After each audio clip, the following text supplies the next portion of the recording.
Hello and welcome to Chats, a television podcast, Season 4, The ChatzRoom. My name is Magellan, and I'm joined by a man who doesn't want to expand the definition of a podcast host. He wants to narrow it. It's Alan. Podcast hosts can only be not white, not men. There you go. I made it. And now we've eliminated all podcasts. Yay! The world is applauding for you. Thank you, the audience. We've also eliminated ourselves. Yeah, shit. Yeah, fuck. Well, what are you going to do? Well, we got one more before they kick us out, right? Before the FBI raid comes in. Yeah, this will be our last one. Yeah. Before the reckoning. Hello, FBI. Let me just grab the door here. This is the FBI. You're arrested for podcast crimes. Oh man! Wow. Well, at least I still have you FBI person. Hey, FBI people, you can find me online on Twitter at JustFluke. As they're like carting you away in cuffs, you're like, you're not listening to another podcast called Adulthood. Which is, man, when we're not being raided and arrested by the FBI, Alan, we're watching 2 episodes of Aaron Sorkin's The Newsroom every single week. Until we die or the show ends, whichever happens first. I think one of those 2 things is going to happen very soon. Oh, I just don't know which it is. This week we watched Season 3, Episode 3, Main Justice, and Season 3, Episode 4, Contempt. We'll start by discussing Episode 3, Main Justice, written by Aaron Sorkin, directed by Alan Powell. What do we say? Powell? Every week we don't know what to say. I sincerely think it's Powell. I really think it's Powell. Let's keep getting it wrong, though. Powell. First, we're discussing Episode 3, Main Justice, written by Aaron Sorkin and directed by Alan Powell. It aired November 23rd, 2014, and takes place between April 20th and April 27th, 2013. Alan, what did you think of Main Justice? Hey, this episode took place this week, dog. Yeah, dog.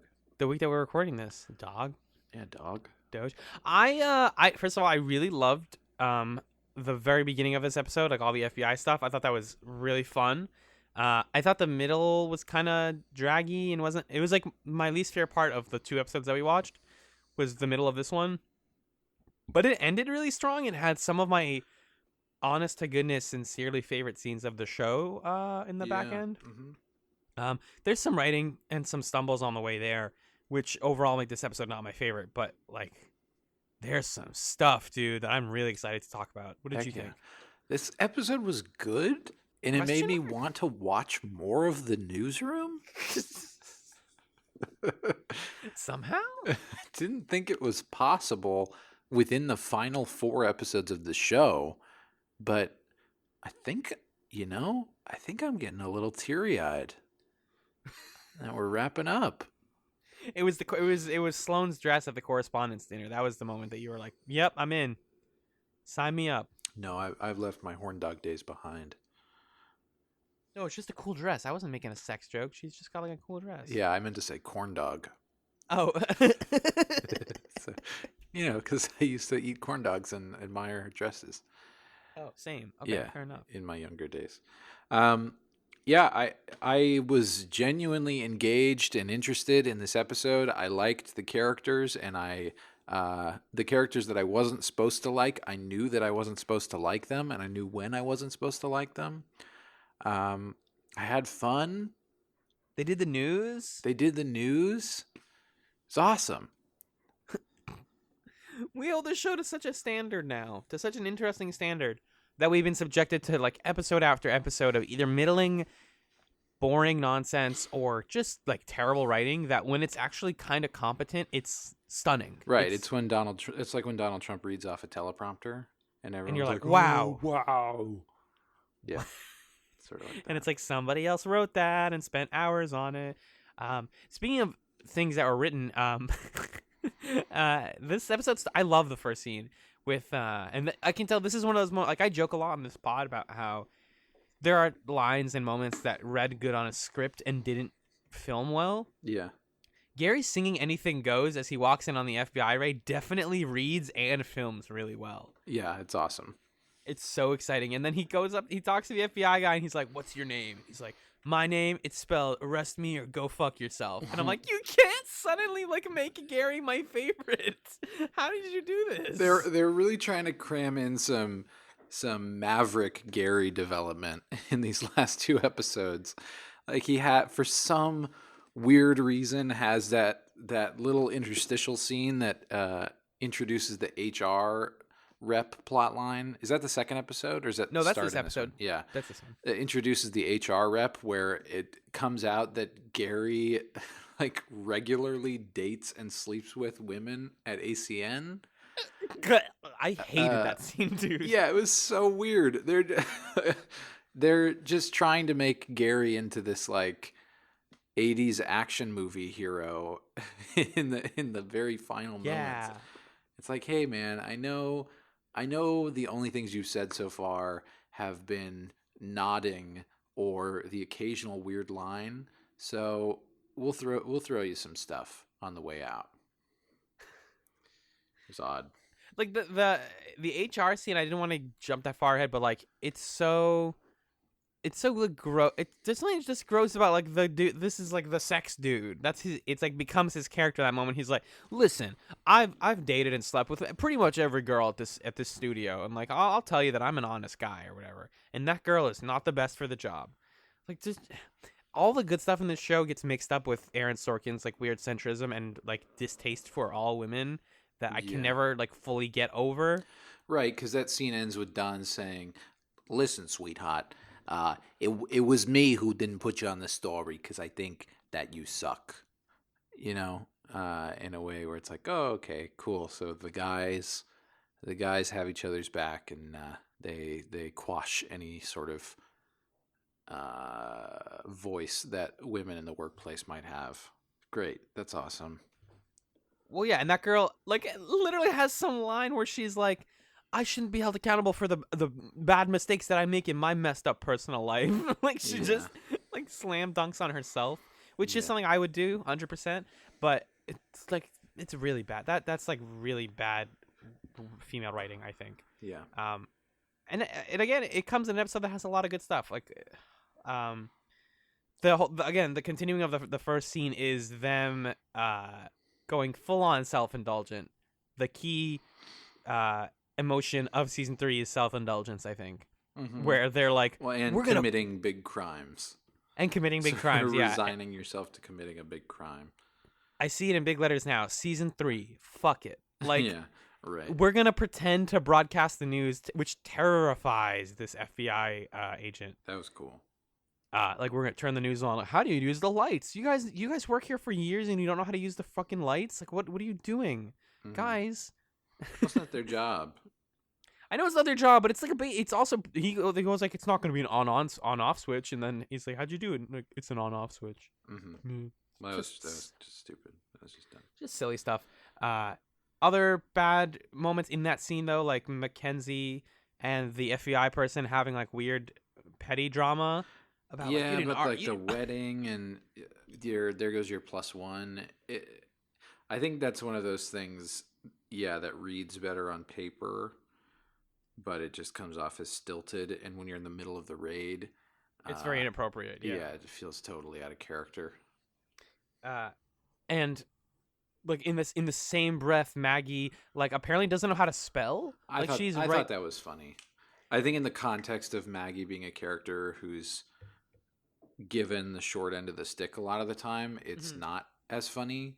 But just the idea that, like, if that was the only comic relief in the scene, that there's an FBI raid going on, and meanwhile they're in there spelling "beaking news," I think that I would laugh at that. And then that scene is her being like, "Screw you guys! I can figure out how to spell. Like I'm smarter than you."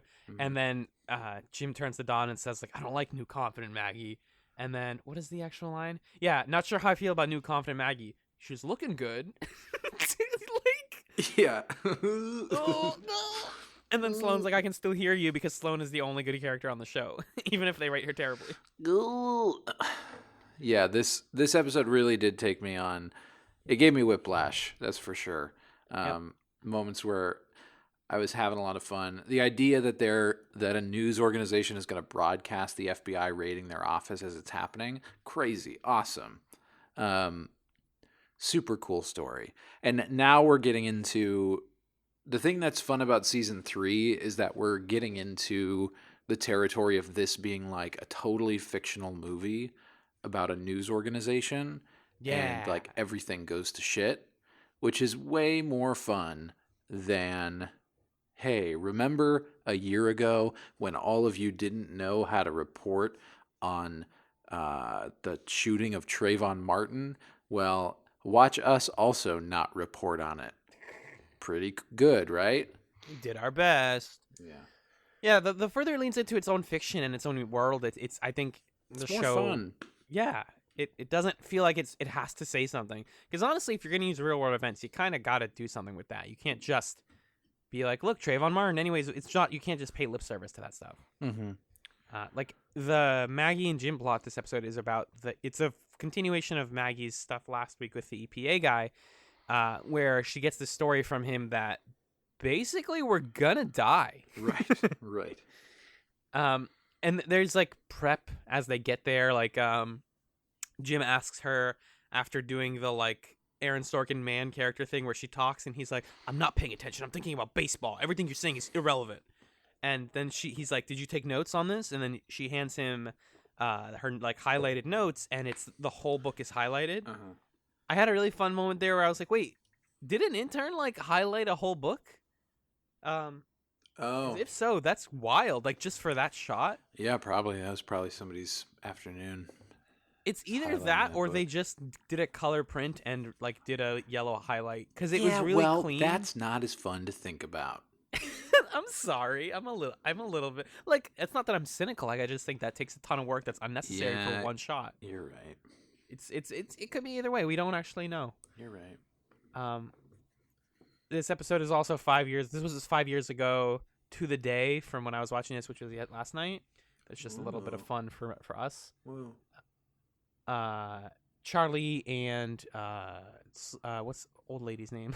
Leona Lansing are like, we're gonna spin off ACN, and we're gonna meet this guy.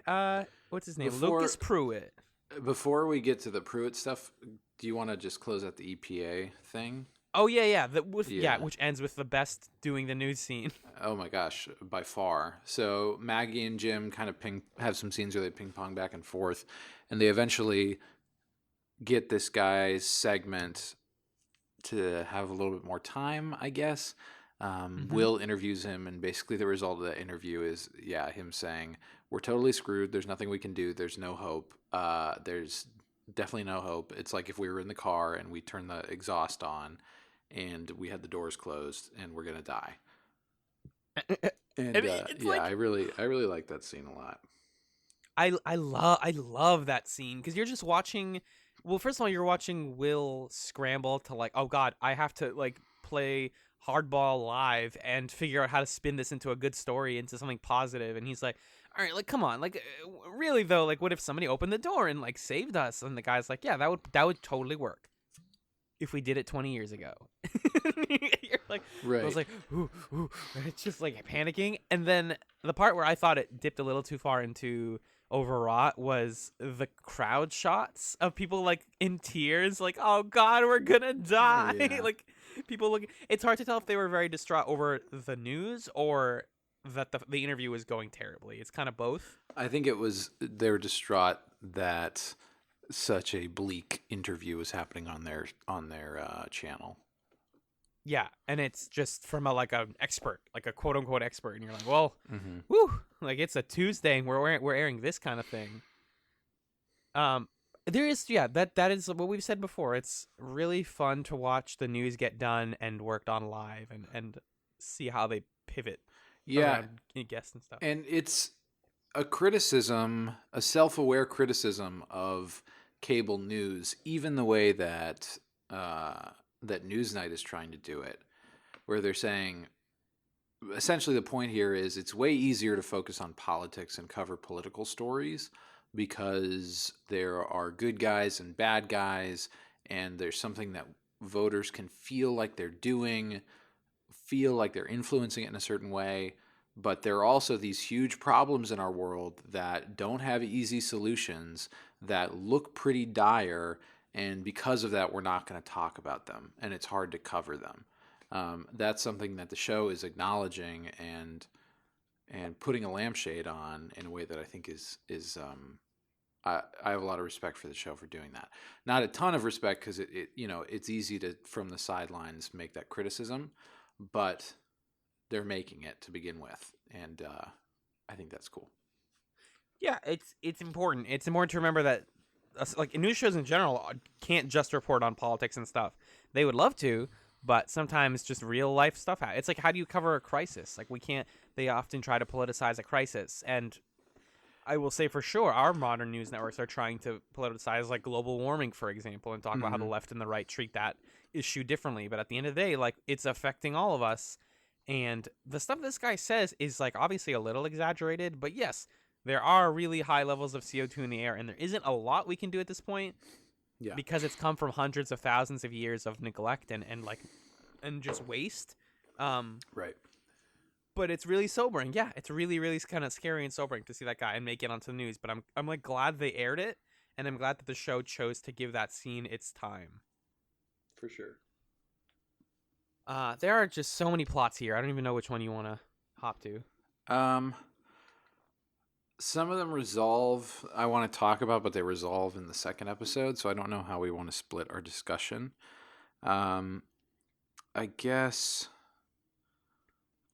we can talk about. So the main plot that's going on here is that the FBI is in the process of figuring out that Neil helped his source to get information.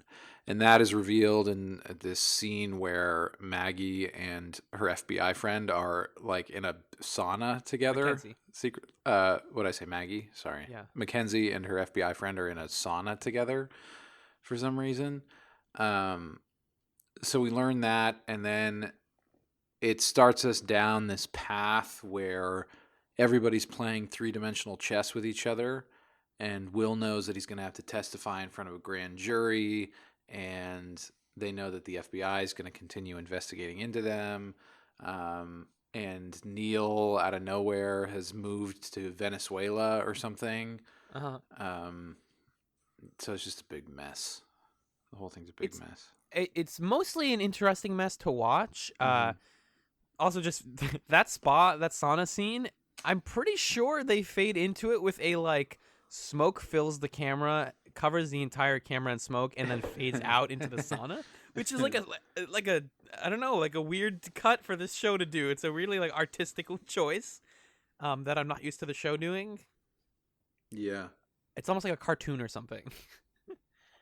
But yeah, that all that stuff is really scary. I think the part where someone says like we already know that Neil is in Venezuela, like kind of legitimately scared me a little bit.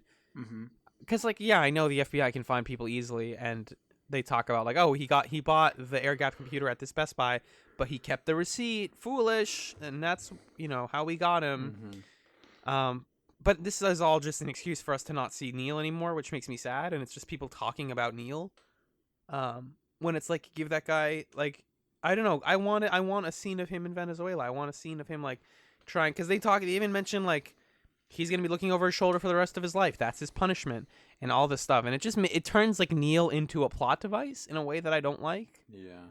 I think that's my biggest problem with this plot, is that it is about other people handling Neil, and then in the second episode, it's straight up about Will, and like Will's and choice his to not heroism testify. and all that. Right, because he is like, I'm going to tell them, and then Halliday's like, you are not, under any circumstances, in any court, going to tell anybody anything. And he's like, but okay, all right, fine, like I'll do it. And I mean, that stuff leads to some of my my favorite scene in this episode, which is eventually Will, Halliday, Charlie, and Mackenzie are with this guy Barry Lazenthal. Yeah. Which for the titular main justice department battle. And I wrote here that that's like the closest that the newsroom gets to fight scenes is just people sitting in a boardroom like talking shit to each other. Right. Yep. And again, speaking of cinematography, like a really beautiful shot of Lazenthal like sitting on the far side of the table and like lit by lights, and just the distance is amplified from like a low camera angle that makes him look so menacing and like like alien almost. Right. Yeah. I think that's just gonna end up being the episode thumbnail because it's really really good work. Mm-hmm. And he kind of has this back and forth wordplay with Will where he's like, you not telling me is threatening a lot of people, and Will says like, well, but you're threatening a real person, and this is a real story that needs to get reported. And my favorite thing about this and all of the Will stuff is the constant composure that he keeps. Yeah. The very consistent yes sir, no sir, yes sir. Like, Mm-hmm. I don't know, there's just something really like exciting about that. It's just like a really cool. They already want us to think that Will is cool, and sometimes it works a little bit. I'm like, Yeah, oh, man, I think this guy's in got these it. episodes it worked because it finally makes his background as a lawyer make more sense to me. Right. That he knows I how to forgot about conduct himself as a witness. that. And basically, all this stuff wraps up with him being like, I'm not telling you anything, and I'm not reporting the source. And Ladenstall's like, well, all right, cool. You are going to high court Mm-hmm. Monday, April 29th, 10 a.m., which is, and I mean, that's where the episode ends, but we still have a bunch of other stuff to tackle. But that's like a cool setup, I think. There's also the White House Correspondents' Dinner, which I wanted to talk about. Yeah, let's do it. That scene felt like where a lot of the budget of the season went. That was like a lot of extras and a lot of like set pieces. For not a ton of reason. Like another, I guess, big season 3 plot is the buyout stuff, and I said earlier we get introduced to Lucas Pruitt, played ever so devilishly by BJ Novak. Oh my goodness, I really did not care for BJ Novak in The Office very much. But as this sort of like uncanny valley, a little too young to be rich guy, he's perfect. Silicon Valley garbage human. Yeah. Like, just, and he talks about how appealing it is to own a news studio, and he's like, and then I was talking to you about this before we recorded, but like the best thing about Lucas Pruitt is him talking to Charlie. Yeah. Who is often he is the old man of the group, but he's usually not the Luddite. But in these scenes, he's just like, how are we going to keep the integrity of the news? And then Lucas Pruitt's like, we're going to crowdsource it. We're going to get like Twitter and Facebook and get all the people's tweets together. And we're going to like have the people report the news. And it's going to be amazing. He's like, just baffled. Like, this is not news. This isn't what we wanted at all. This is horrible. Yeah. The thing that I really like about the way Lucas Pruitt is characterized is that it would be really easy for this show to take that character and do what you just did, where his ideas sound rushed and uncertain. But Lucas Pruitt says that he's going to do this to the news in a way where you know that there's nothing that's going to stop him. Yeah. That is what the news is going to look like, whether you like it or not. As much as these characters want to fight against it, this change is happening, and he is representing that change. Yeah, his youth, and that's why what I mean, like, I don't joke when I say that I think this is a good role for BJ Novak, is this like kind of shitty but very intelligent and very competent young guy who is like, I am going to mix this whole thing up and you're not going to lose your jobs. He's not the like, we are going to tear down the rec center, like the Power Rangers need to go beat us up bad guy. He is the like, we are going to change things so much they're not going to resemble the way they used to look, which is kind of scary in a way. Yep. But you're all still going to be here and you're all still going to have your jobs, which is like a sort of very like 2010s villain sort of thing. Mm-hmm. And it begs the question of like, is this what they want season 3 of the Newsroom to be about? Is like, what is integrity and how is the news changing and how is that affecting the people on the ground? Yeah, I think so. I think that's, they're introducing a character who's an ethics lawyer. I think it's about what rules are we meant to follow, what code of conduct are we supposed to have for ourselves, and how does that guide us towards who we want to be? Yeah, and this is why I actually, just to briefly pivot to the Jim and Maggie stuff, not the Jim and Hallie stuff, actually. Yeah. I found like that whole series of conversations, which plays out across both of these episodes and concludes at the end of the second one, like kind of engaging. it has like everything surrounding it sucks. Like Hallie calling Jim honey and sweetie and them being like a domestic couple sucks. Uh Also, she does the thing I've seen in like every movie and every show where like Jim's in bed like reading something on his phone, and then she's like leaning against the wall brushing her teeth in like cute pajama pants or like in her underwear, and she's like, "Hey babe, what a blah blah blah blah blah." Like, just you sent me an SNL clip like a couple weeks ago where it was like the white girl in every like male dominated film, and it's just she kind of just is that in that scene. Mm-hmm. Like she is telling him important stuff and challenging his opinion. She's not just like feeding his ego, but just the visual of her like standing there like I am the girlfriend is Yeah. really it's so tropey, I think is what it is. It's not necessarily bad. It's just like, She man, I've seen this shit. The issue with Hallie's character is that she has only ever existed to be a foil for Jim. Right.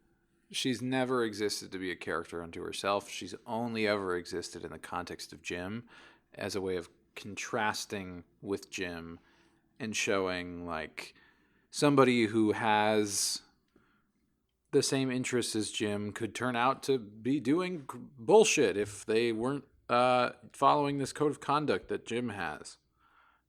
You know, I think it's a kind of cautionary tale for the Jims of the world Mm-hmm. in a way that is annoying. And it's really annoying because I end up siding much more with Hallie in these arguments because basically she gets a job offer from a company called, what is the company name, the website name again? Carnivore or something. Carnivore, So yeah. stupid. Which is just so that Maggie's ethics boyfriend later can be like, Carnivore, Vulture, so much violence in the Gawker. news. Gawker. Just the worst. I love that. We'll get to that guy. Yeah. But she's basically, he sees her contract, which rude. Don't look at your girlfriend's work contract. Realizes that she's getting bonuses for page views, and thusly she's incentivized to write stories that are going to get page views.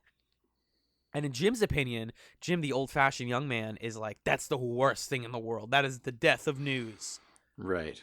If we have to work for the people and not just serve them stories that they need, then we might as well be out of a job. Yeah. And she rightfully criticizes him for that and says, like, that's a really old-fashioned way of thinking.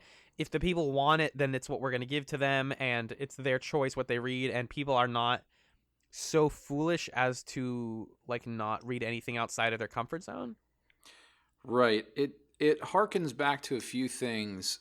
I think when we were starting to watch the show, I read some op-ed. I don't remember if it was in the New York Times or in AV Club or something, but a writer was basically talking about how at its core this show is fairly cynical about the everyday person because it's implying that the goal and the role of news is to educate people because they're dumb. Right. Like because they don't know better. And it also in a way relates to the kind of classic American debate, the federalist anti-federalist debate of to what extent can we trust the will of the people as a way the of average guiding person. as the way of guiding the direction in which our democracy is going to go. Yeah. Do we want our society to be led by the masses because that's more democratic, or do we want to be filtering decision making and information through sort of a trained professional class who at times may exert their influence in a way that is unjust, but hopefully on the whole they are better educated and better equipped to do this job than anybody else. And I think both sides have merit to them and both are worthy of discussion. It just feels like this show is, first of all, giving Jim the upper hand. Like, he's like the guy we're sort of supposed to agree with here because he's obviously the guy who sticks around. Yeah, well, it seems like Aaron Sorkin's speaking through Charlie and Jim when they say, oh, forget about, professionals, forget about people who went to school for this, forget about whatever. And in certain cases, I agree with them, but I think I bristle at the way in which the show presents that argument as being so self-righteous.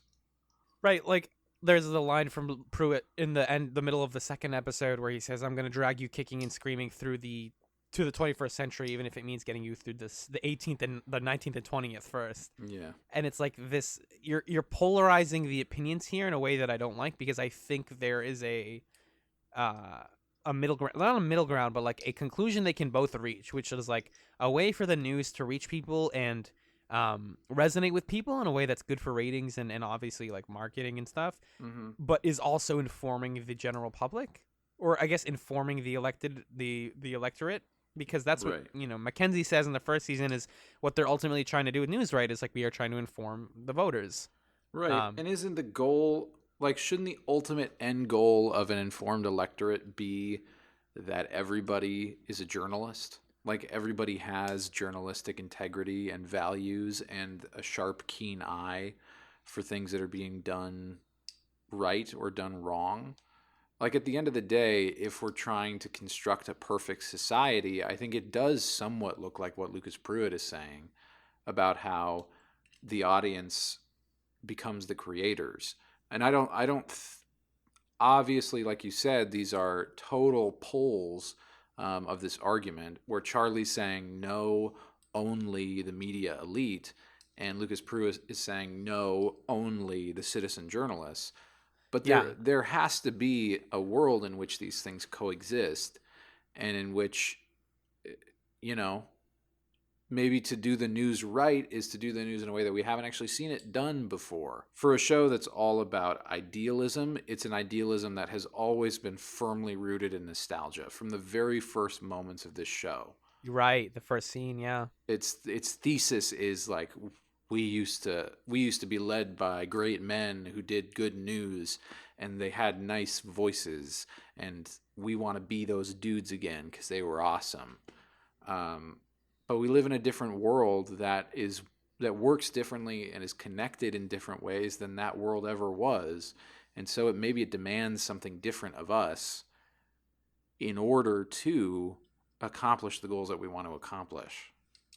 Um, It's yeah, Sorry, just to segue. It's like, it's really um this show and these themes and stuff have influenced the way that I've been like watching the news. Obviously, since the first time I watched it, and this rewatch especially, and paying attention to like when something big happens in the world, how am I hearing about it, and from what voice, from what perspective.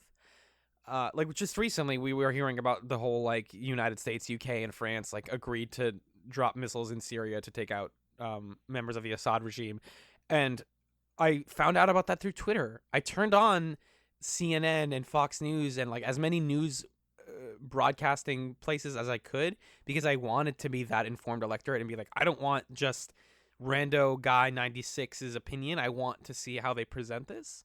I thought it was important to do that, but ultimately, like, I got the news and was informed by the internet and by an average person. And that's just the way things work now, and there's nothing necessarily horrible about that. The worry is that the bias will be strong enough that we're going to be misinforming each other. That's what Lucas Pruitt says was the problem with Boston, was we were misinformed by the average person. He says, no, well, that's what Charlie says is the problem. But Lucas Pruitt is like, no, but if they were held accountable for that stuff, then they wouldn't be lying. They wouldn't be getting the news wrong. The average person could deliver us the right news. yeah. I guess the worry is that if you're getting your news from Twitter, you stop at Twitter and don't do what you did, where you try to Right. go a step beyond and see what the professionals are saying about it. And I think the newsroom exists in a world that's pre-election of 2016. We live in a world that's post 2016, and so we've seen how news disseminated via social media can be pretty damaging to the national conversation. Um, so there are definitely concerns with the kind of world that someone like Lucas Pruitt is hoping to see through, because very likely his world looks a lot like the world of the news disseminated via Facebook and via Twitter. Um, so there are risks to be had, but the solution to those risks is not that we should make sure that we enshrine the media elite in a way that makes them uncaring towards what the people have to say about how they think the Yeah. news should look. I don't know. It's a really interesting conversation. I'm actually super glad like between this and the stuff we talked about with Ryan last week, I'm glad for season 3's many faults. It is getting more conversation out of its cast and out of us than the show has before, and I appreciate that. Even like I said, even this Jim and Hallie stuff that's just like Jim being like, "Oh, it's terrible that you're getting paid for more views," and she's like, she has that line that's "Welcome to capitalism. We're happy to have you," which is again a good line on paper, but not a thing that real humans say. Aaron Sorkin, you know that. Yeah, you've talked to them. I would hope so. And it's a weird dichotomy, and they end that stuff with just them breaking up, which is like, oh well. Yeah, we'll talk right. about that more in the second. We will. One. Yeah. Did you have more notes about this one? I know we still have a couple plots, but I'm excited to get to the resolutions of the Don Sloan plot and the Will plot and the Jim Hallie plots, and I think all of those happen in the second episode. Yep. The HR one gets introduced here with just a brief shot that I want to shout out, which is Don like loudly eating a salad. Eating a big salad. Oh, yeah. Like a big old green bowl of salad. Oh, I love that salad boy. It looked really good. He made salad look good. Yeah. As only Don can. Wyatt from HR, obviously more so in the second episode, but really just puts his foot down as like, I'm the best. What is he from? What have I seen him in? Is he from Psych? No. No. Oh God, I did look up that actor because I know what you're talking about.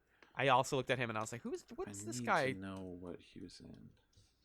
Keith Powell is the actor's name. And he was in 30 Rock. He was Twofer on 30 Rock. Yeah. Wow. Wow. I missed that show. I never watched a lot. I watched the final episode and I was like, I don't get it. So, but I'd like to watch. You gotta watch the rest of it, bud. You gotta watch the whole show. Come on, bud. All right, I'm working on it. Do we have any other big things in here? Maggie dating the ethics professor is kind of sucky, but it's better than her dating Jim. Yeah, but then they sort of veer away. I mean, we can just talk about the ethics professor real quick.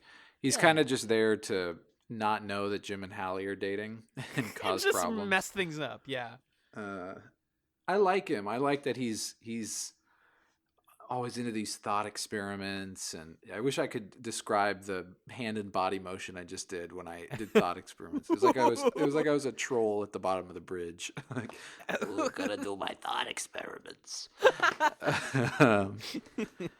I like the way that he's characterized, and I think that actor is really good at being unsettling in a way that's like really sexy. You know, kinda, yeah. Oh, I'm so. It just makes me feel slimy to step closer to you. Even though he's like not a physically attractive man, he gets that across in a way that I'm like, yeah, I see what Maggie sees in this guy. Yeah. I totally get it. Yeah. And there's, I don't know, other stuff about that correspondence dinner, just really briefly. Them playing Take a Walk is the most 2013 like fade with music that I've ever seen. Oh my god. That guy's gonna put out a new album soon. That whole album is like him, that 2013 Passion Pit album is like, I love my wife and living in America's hard. Yeah. And then he also came out as gay and divorced his wife since then. So I still am like eagerly awaiting what his next album is. And then, real briefly, Mackenzie meets with the Source, who's just like, "Hey, what's up? I'm at the White House Correspondents' Dinner. Yeah, where all the reporters are. Where I'm in the Source." She says it out loud, and then they're like, "Shush, you can't say that." And it's like, you're in a crowded part. Like, the way this show decides what is and is not like audible to people is so funny to me and constantly confusing. Yeah. Because then she's like, she writes down on paper, on a napkin, like, what about the kids who were killed in the riots? And then Mackenzie like dunks it in water and it melts. And you're like, so you know how to avoid being tracked, and yet it's silly. And then she's basically like, you have to hear the story sooner than later. I'm gonna give it up to like some rando. She says like, I'm gonna give it to Gwyneth Paltrow's blog if you don't air it. Which like, no, you're not. And I think that's... Oh, and then they all gather together, and then Eli Shapiro, the intern, is like, I'm gonna give you a subpoena. And another episode that ends on a weird line where Will's like, I guess I'm not as big a TV star as I thought I was. It's like a sitcom cut. Yeah. Like it's supposed to end with... Right. And yeah, Will's going to high court. So, as we get ever and ever closer to the end, let's take a quick break. And we'll be back to discuss Contempt. Hello, listeners, and welcome to the News Bag. This is Alan bringing you the comments and feedback that we received this week to the chat's email. First up is an email from my podcast co-host, Six. This is Six from The Garnet Wager, which is a podcast that you should listen to that also stars me. And V says, "Dear chat boxes," that's a new one.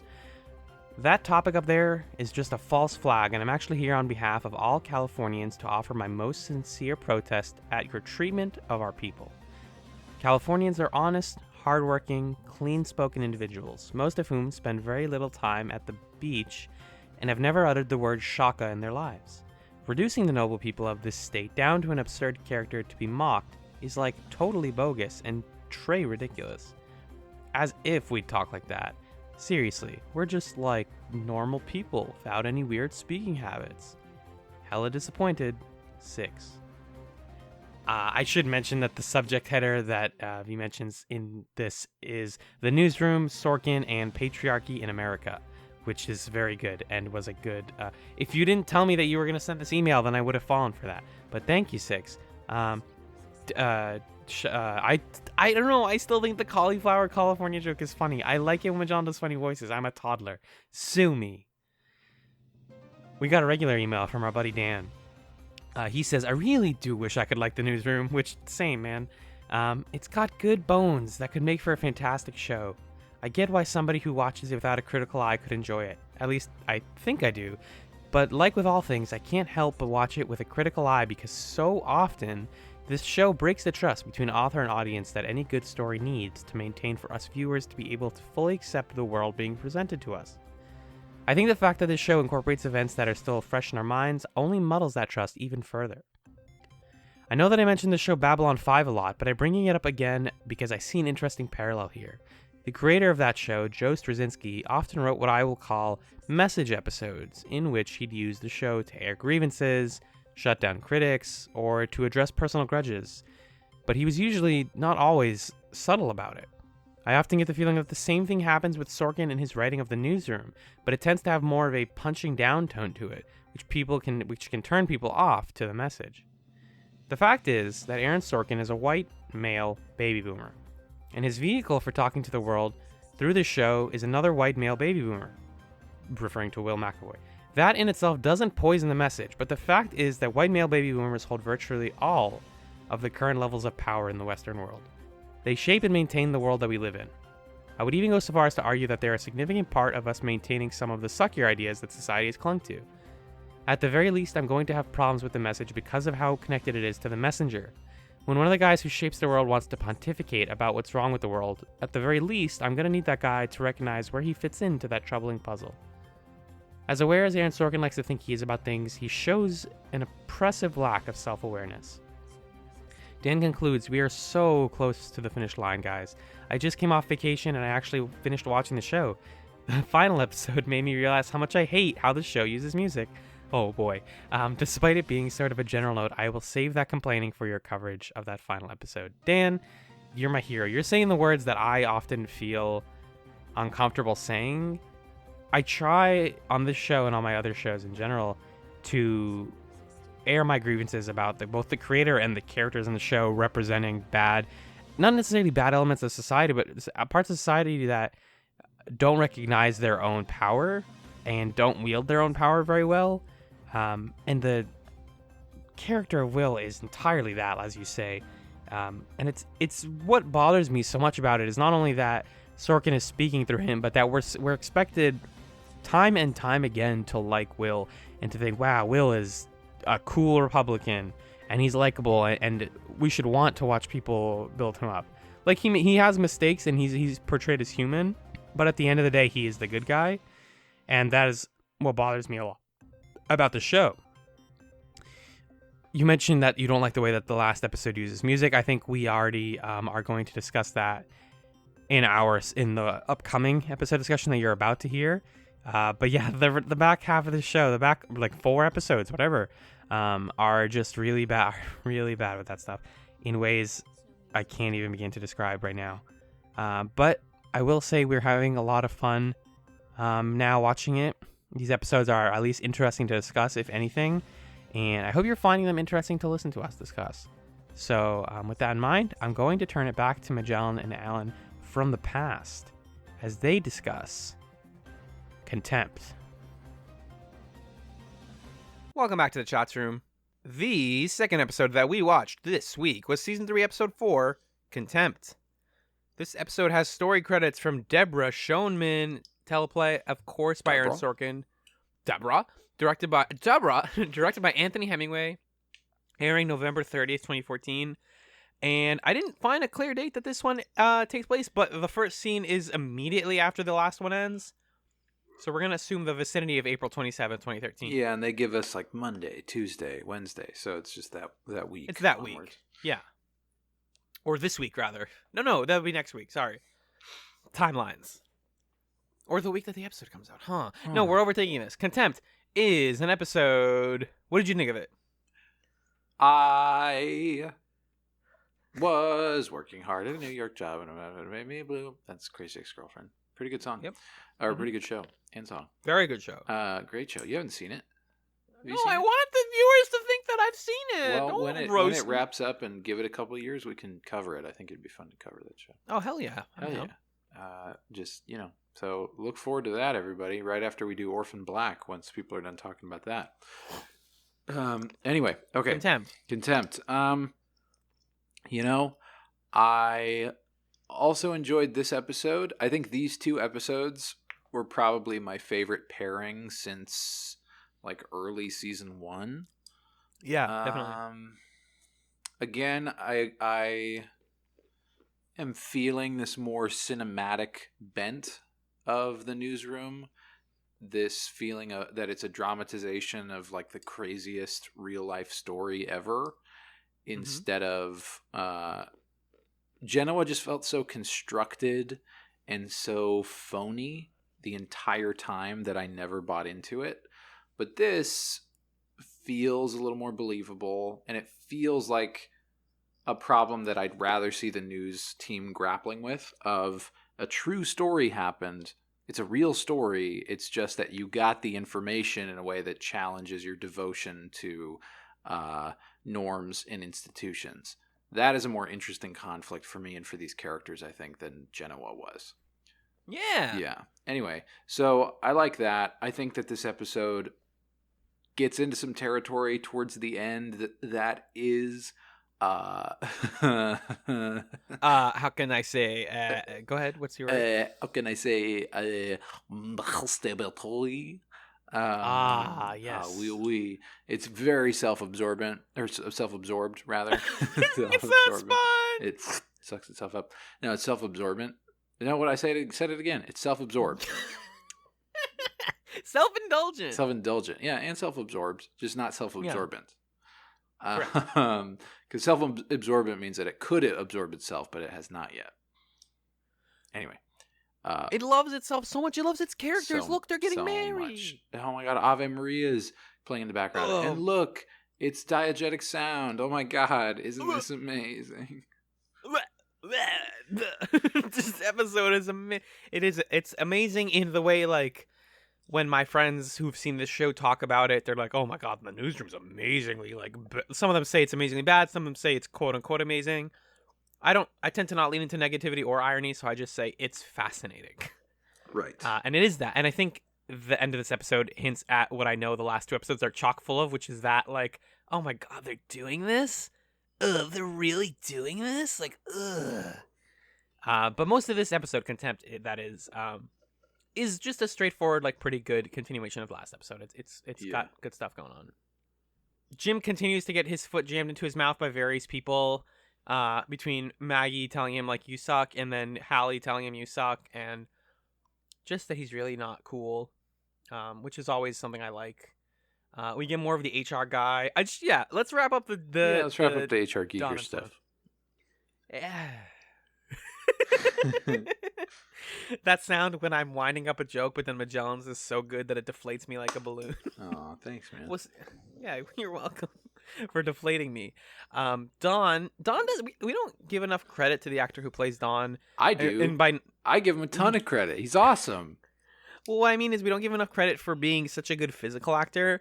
Between the salad eating and the famous chair scene, and like after the HR guy mentions, "Oh, I'm gonna go visit Sloan Sabbath," Don's like, "Ah, good. Like Yeah, eats the salad for a quick couple more shift seconds, into running down to her office. and then like, phew. Yeah, he's like an Acme character. He's that. Yeah. And he's worried in this episode that guy is like, I'm totally gonna find you guys out, and you're gonna get in super big trouble for insider trading. And it's since it's played for comedy, there is no actual worry about it. But he tells Sloan he does the equivalent of Will writing Neil Run on the menu. Yeah. He just writes like Sloan and then in parentheses Sabbath, which she realizes is his Instagram password. Yep. You get that dumb guy who's not an intern, the guy who like keeps showing up on the show, who's like, I don't know what this means. Is that your name? Anyways, bye. Go back to. And she goes through and uses the like 2011 Instagram interface to delete all of his photos, and she's also using the iPhone app on her iPad, which whatever. I'm nosy and I notice these things. They're freaking out. They're like, oh my god, we're gonna get caught. And then they're trying to hide their relationship because the HR guy is threatening to move one of them to a different bureau. Yeah. And instead of them going to jail because, fraternizing, whatever, with they wouldn't, employees. They wouldn't go to jail. Wouldn't they not go to jail for insider trading, though? Oh, no. Well, he doesn't. I don't think he knows about the insider trading. He only cares about the fact that someone is in a relationship with their subordinate. Oh. That's what he cares about. See, that's the thing that is makes this plot so cartoonish. Is that last week when we were talking about Sloan and Don, they were like, well, committed a federal crime, just like all the federal crimes that everybody's committing. Ay, ay, ay. And then this week, it's all about, mean Mr. HR man is going to catch us. We got to hide in the closet. It's totally shifted in what matters to the point that the insider trading thing is a complete blip. For their storyline. And how did you feel about how this one wrapped up? It's hilarious. It's a punchline. Yeah. And it feels like it serves to teach us nothing about anybody. Right. It's just like, all right, well, we got to go, guys. It feels like someone just said this plot needs to end this week. If there was any character that I had to put money on being God, it would be this guy. Where it's like HR Giger? Yeah, the HR guy. Whose name is Wyatt. Yeah, let's give him a name. Yeah. Where essentially Don realizes too late when they're basically found out that, wait a minute, we're about to be sold to another company. Why do you care about us being in a relationship? And the HR guy's like, you finally found me out. I don't care. I'm just bored. I just like being close to beautiful people doing really fucking amazing things. God damn it, you kids. Get out there. Get out there. Go do the news. Make news and make babies. Who is this? Whose man's is this? I was going to be like, oh, it's funny that Don's Instagram name is Don Kiefer EP. That's like kind of funny in character. But no, I want to talk more about this character. Is this the sequel to Bruce Almighty? Oh no, is this the sequel to Evan Almighty? Excuse me. Yeah, it's the trequel. It's the third one. Whew, yeah, it really does feel like they didn't need this to go anywhere character-wise. They are just going to end up together, and they wanted a plot to... And because them being like, well, we're going to get bought out relates to the overarching... Hey, totally fine with me. Again, I'm so glad for Sloan and Don to just be relegated to these weird kind of... like, they're totally comic relief characters at this point. That's great for me. Love it. Perfect. They're like the Abbott and not the Abbott and Costello. They're like the Rosencrantz and Guildenstern of the show now. Yeah, that's a good point. That's a good comparison, actually. Yeah, it's great. I love it. The comparison or what? Huh? The comparison that you made is what you love? You, dude. Oh. Yeah. We're going to make out after this. Whoa. Well, it's crazy. Well, of Let's not make kissing jokes. Let's just actually kiss and not make it a joke. There are worries that they're going to get bought out by. Ow, what's that thing you said a minute ago? We're going to talk about the news. No, Oh, before that. man. What if that was how every person's first kiss story went? Like, it's a whole world where people keep telling each other their first kiss stories, and they're like, wait a minute. That's what I said, too. What? I was 6 years old. We were in the park by the swings, and I said, let's stop making kissing jokes and just kiss. That's crazy. I was 22. I was in college. I was drunk out of my mind. You know, it's like the same, but they say the same thing. And I said, let's stop making kissing jokes and let's get. And then, blah, blah, blah. Now I have 7 kids. It's crazy. The newsroom. I don't even remember where we are. Oh, Tony Dodd. I love Tony Dodd. Whatever. I love the scene That's a where totally throwaway side plot. just the joke is we thought it was a dude name. Like, they keep making jokes about, like, assuming someone's a male and then being like, whoa, it's a girl? Yeah. Tony Dodd is actually Antonia Dodd. Antoinette. Antoinette, I'm sorry. It seems like I know someone named Antonia. That's why she seems like she's going to buy the company. So they're like, "Yay! Instead of Lucas Perot, we can have this other rich person buy us." Right. Which doesn't. They don't know that's going to solve the problem. She's just another option. She is taken to a sushi restaurant where Sloane does all the talking, and Charlie literally ends the scene with his mouth agape, like, "What? What? Sloane knows how to do business?" She's literally your economics expert, and all she gets asked is lowball questions about, hey, are you guys going to make me more money than I invest? And she says yes, and then Charlie's like, whoa! It's really not... Shows like this often have trouble writing what's supposed to sound to the viewer like complicated dialogue. Yeah. Whereas in reality, if you're like a little bit basic level of intelligence, or you can Google something, you just know what they're saying, and then it makes the whole vibe of that scene feel weird. Right. And that was what that was for me. Where I was like, she's not that, whatever. And then speaking of, whoops, we didn't know that was a lady. Mackenzie, and I'm confused about this scene. I wanted to ask you about it. Yeah. She goes to meet the source. Mm-hmm. She goes to meet her in the pouring rain in I guess like a rest stop or something, like a camp rest stop. Yeah. And they have a really like actually good conversation about ethics and airing the story early, and then it ends with Mackenzie threatening her and being like, if you don't change the deadline on when we have to air your story, then I'm gonna tell everybody who you are and get you put in jail. Right. Basically like giving herself a trump card. And what I was gonna ask you about was, did she fly there? Yeah. Isn't that ridiculous? That's why she says, take me back to the airport. No, not really. Yeah. Because it's New York to DC, so it's not that long of a flight. But she took a flight to have a conversation? Yeah, a secret conversation. I mean, she's rich. She's freaking rich, dude. She's a full-on rich, dude. They're all so rich. She's riching out. Will and Mac are really, really rich. Look at that wedding. The fact that their government, fuck it, we'll just put it in town hall wedding is still fancier than some weddings I've seen. Right. Really says a lot. I guess, yeah, that makes sense. It's just, it's kind of glossed over. Like, they don't mention the flight. It's just in the writing of, take me back to the airport, and I'm taking this car here. Yeah. What did you think of that scene in general, though? I think it was a really important ethical question to be asking in 2014 about whether or not it was okay to leak, because WikiLeaks and all that stuff. Yep. I think it's still worth discussion, but everybody's kind of made up their mind about that debate at this point in our society, to the point where I wasn't super interested in it, I think, or at least not this scene anyway. Yeah. Because it's not presenting anything new. It's just rehashing that same debate of, well, if you leak something, someone could get hurt, or it could compromise this.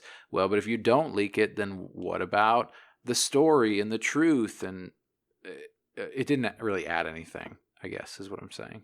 Uh-huh. Yeah. The thing is, I really like I think it's Clea Duvall is the name of that actress. I think she delivers the Sorkin dialogue really well. This like, I have strong morals and I need to convey them. Like I was telling you, the reason all of this stuff resonates with me is because I am where we are both like in our early mid-20s now, trying to develop and cultivate like good morals, and not only that, but people to challenge us on those morals, Sure. and ethics and stuff.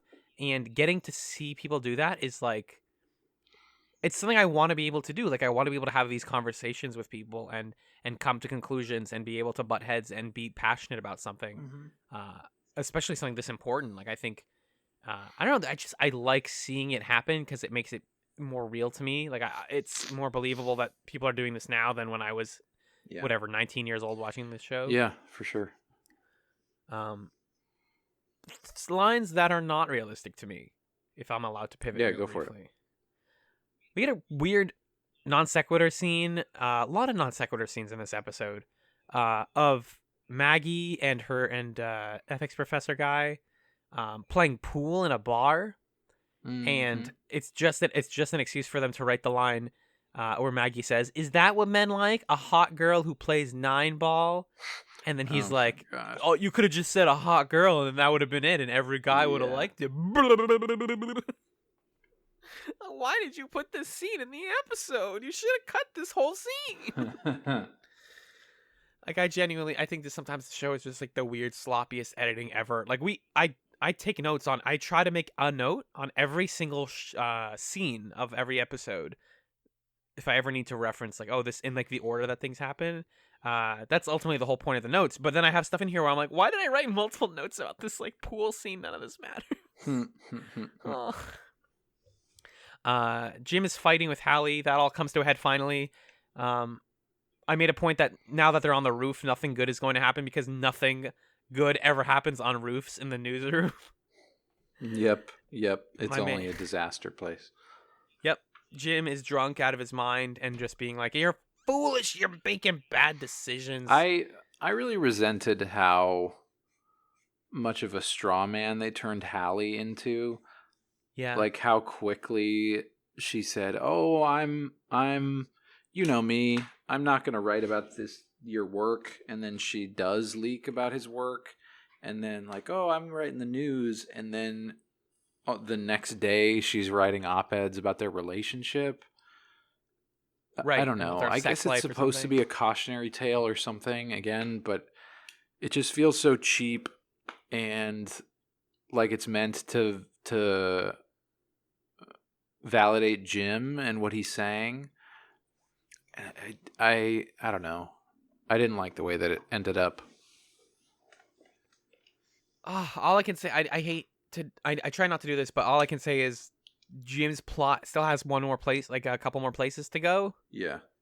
And him being dumped by the woman who tells him that he is an asshole because he's sticking to his guns on this like old issue. There's still more territory there that they have he's to gonna cover. Get dumped like, again? No, I mean, think about it. Like, he's gonna get challenged again on this stuff. Okay. And it's gonna go some way. I mean, you can kind of tell by the way the rest of this episode goes. Yeah. So let's just get there. Yeah. We've beat around the bush a lot. The last scene is where we want to be. Will gets into several different courtrooms where he's asked to identify the source. He does the whole yes sir, no sir thing over and over again. Mm-hmm. I continue to like it. And then finally he is like in front of like a grand jury. Mm-hmm. And they're like, "Hey, Will, at this point, if you say no again, you're going to go to jail." And I kind of liked his argument at the end here. Because what he says is, like, again, you're saying his experience as a lawyer. His argument is, I'm never going to tell you the source. You can put me in jail, but when you put somebody in jail for contempt, the only way to do that is to it's for coercion, not for, like, punishment. Right. So you can only put me in jail as long as it takes you to get the words out of me, and you're never going to get the words out of me, so good luck, guys. Mm-hmm. Which is kind of a big power play, and then the judge is like, I'm still a judge, you're still a person, you're going to jail, bud, sorry. Yeah. So, whoops, our big hero man is getting put in the clink. The schlammer. The schlammer. And then he immediately talks to Mackenzie, who is like, we're going to get married. And he's like, what? She's like, we don't know how long you're going to be in jail. We're getting married right now. What? Why? What? You've been planning this we've been making jokes about you're the woman who plans weddings and freaks out about weddings. Yeah, I know. Fuck that. I can't. And then she goes, check this out. Sends a mass text to everyone that says Will and I are getting married at 3:00 in the courthouse. If you want to come through. And he's like, why didn't you do that from the beginning? We did wedding cards. Oh my God, you learned how to send a mass message. Remember when you didn't know how to do that in season 1? Oh, right. I didn't even think about that. Wow. That's character development.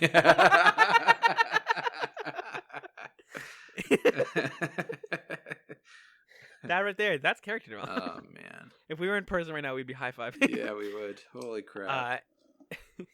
He's like, all right, well, let's do it. Let's get married in the courthouse. And then, they do. They do like a modern-day cover of Ave Maria. He like fully convinces a Catholic priest to go against the rules of Catholicism. The worst. Sorry, I forgot about that scene. I'm like kicking myself right now, dude. That like young 23-year-old priest who's like, do you want to do a Catholic wedding? He's like, yeah, can you? And he's like, you can't. It's not a Catholic wedding if it's not in a Catholic church. He's like, he's basically shut up. The equivalent of, come on, Catholics. His whole argument is, you and I are gonna have an argument someday about how the practices of marriage are outdated and unnecessary. And he's like, yeah, not today, dude. Get married in a church. And then Will's like, come on. And then he goes, yeah, all right. No, he goes, Will, do you want to pray with me? And then Will turns around and nods. Like, yeah. You know what? Yeah. Yeah, I've been bad. I did bad stuff. I ate an extra scoop of ice cream. I've been bad. I can't. This moment on, this episode is just in La La Land, and not the like questionably racist movie. Just like in general, the concept. Well, all right. Never mind. I know. Yeah, it's just white. It's not question. Yeah. All right. There's a difference. Yeah, for sure. It's just complete weird. Like I felt like I was in a fugue state. There's Ave Maria is playing, and then we get all these little montage scenes of the crew getting like instant wedding preparations, and they're all character appropriate. Like Maggie is getting flowers, Sloane is getting desserts because she likes food. Somebody's preparing the church, and then Charlie just like goes up to Juilliard, and he's like goes into the band room. So nuts. Just goes into the band room like, what's that noise? This is all like silent with the music in the background, but basically goes like, what's that noise? There's a boy with a cello. I must have him. Like captures this college kid, says, hey, be in our wedding. I really wanted to see that scene where he knocks on the door and the kid's like, y'all, dude? Saw, dude? I'm in Juilliard. Just trying to play my oboe. And then he, like, what does he say in that scene? Hi, I'm Charlie Skinner from ACN. I want you to, I guess. I'm Charlie Skinner. What the fuck is going on? I want you to play at a goddamn wedding. And then we finally cut to the wedding where, yes, Ave Maria is being played diegetically by a lady with a full band. And they're getting married, and they have this nice, touching wedding where Don is the photographer taking pictures on his phone like a clown. And they do the whole Catholic service, and you're like, wow. And I was fooled. I watched this show, and I was fooled.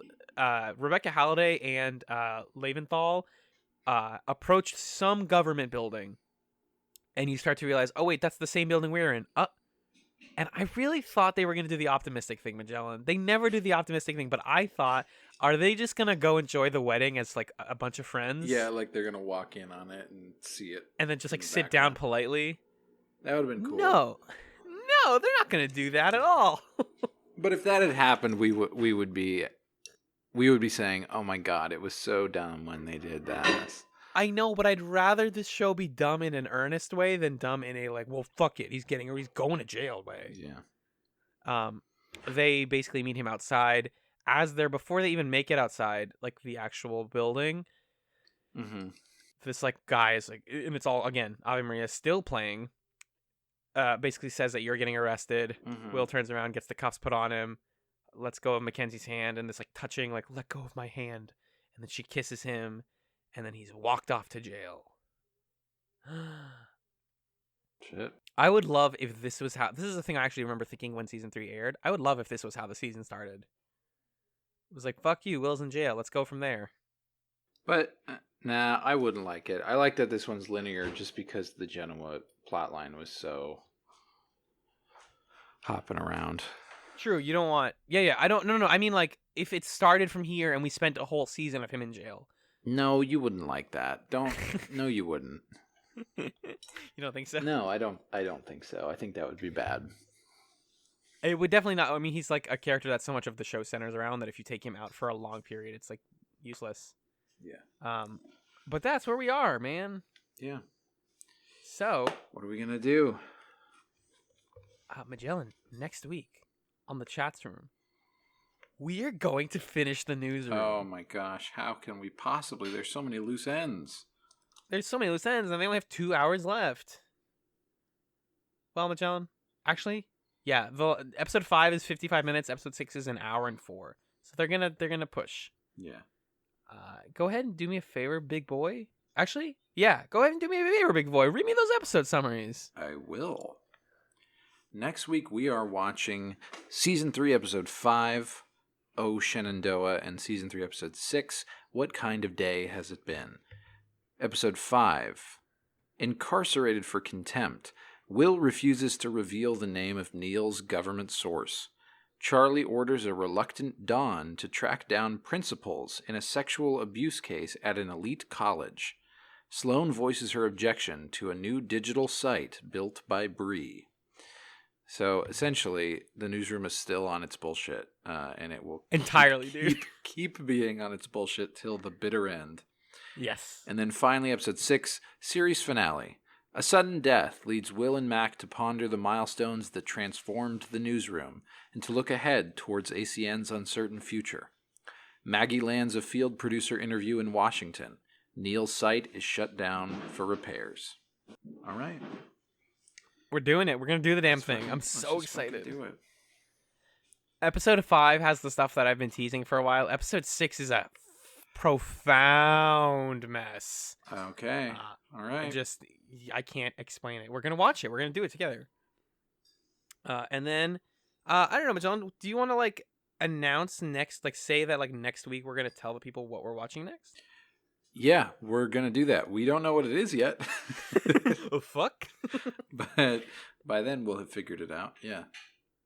Yeah, for sure. Yeah. Again, though, before we get there, let's do some plugs. Take it to the plug zone. Wow. You can follow Chats on Twitter at ChatsPod. That's spelled ChatZPod. You can also email us questions, comments, feedback at chatspod@gmail.com. We love receiving those sweet, sweet comments. Please also, if you get a chance, if you can, and you like us, leave us a review on iTunes or on Stitcher, whatever you review podcasts on. Tell the people that you like the Chats Boys a lot. That would be awesome. Magellan, where can people find you on the online? They can find me online on Twitter at Just a Fluke. That's JUSTAPFLUKE. They can also listen to another show that has my voice called Adulthood, adulthood.simplecast.fm. Alan, what about you? You can listen to my silly voice on 2 other podcasts. One of them is The Garnet Wager, which is found on Scanline Media's website, scanlinemedia.com. It's a podcast where my friend Six and I watch the Korean game show The Genius and talk about it while playing fun games against each other. Great. I'm also on Fireside Friends, which is at firesidefriends.net. That is a monthly pop culture discussion podcast that I do with my friends Ryan and Katie. Ryan from last week. That's Ryan. We just put out a new episode like a day ago when we record this where we talked about The Warriors. So you get to hear us talk about that movie. Nice. Great. And I'm on Twitter at Alan Ibrahim if you want to check me out there. That's ALLENIBRAHIM. Awesome. Thank you so much. Thank you. Thank you, Magellan. Hold on. Hey, everyone. Thanks to Magellan. Whoa, hey, yo. Hey, yeah. Hey, thank you, man. The Yeah, final thing that we want to say, or that I want to just reiterate, is that we are still looking and thinking about what to watch next. So if you out there have a strong opinion or idea about what you want us to cover because you want to keep listening, let us know. Email, Twitter, all that stuff. Let us hear it, because we are fully open to whatever you want to suggest. Yeah, that's all I got.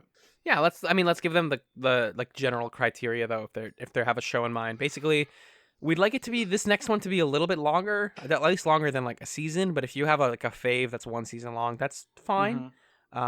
We definitely want it to be interesting. We would like it to be kind of good, I think. Yeah, we don't want to do another. This newsroom thing kind of turned into a frustration watch in a way that is fun sometimes, but we don't want that to be every show that we do. We want to kind of have a range of quality, as long as it's discussion worthy.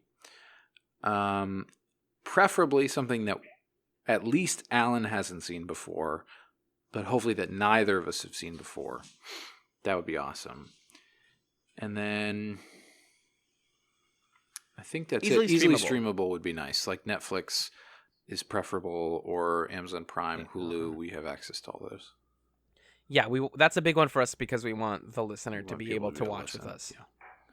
Yeah. So if you can help us out with that, that'd be sweet. Thank you again for listening to this episode of the Chats Room. Good night.